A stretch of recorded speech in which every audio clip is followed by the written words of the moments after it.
સુરત મનપાએ તાપી નદીમાં ગેરકાયદે જોડાણ કટ કર્યા છે। મનપાની પાણી સમિતિ તરફથી હાથ ધરાઈ હતી તપાસ।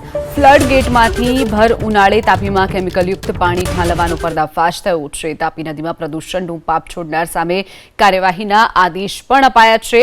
તાપી નદીમાંથી છોડાતું હતું ગંદુ પાણી તે તપાસમાં સામે આવ્યું છે। અઠવા રાંદેરમાં ગંદા પાણીની ફરિયાદને પગલે હાથ ધરાયું હતું ચેકિંગ। મનપાની પાણી સમિતિએ બોટમાં 7 કિલોમીટર સુધી શોધી કાઢ્યા હતા ગેરકાયદે જોડાણો। તો સુરતમાં અલગ અલગ વિસ્તારોમાં ગંદુ પાણી પીવાના પાણીમાં ઉમેરાઈને આવતું હતું, જેના કારણે ફરિયાદ કરવામાં આવી। ત્યારે મનપાએ તપાસ કરતા આ સમગ્ર કૌભાંડનો ભાંડો ફૂટ્યો હતો। ભર ઉનાળે પાણી છોડવામાં આવતું હતું। ગંદુ દૂષિત પાણી મળી અને લોકોને ઘર સુધી ગંદુ દૂષિત પાણી પીવાનો વારો આવ્યો હતો।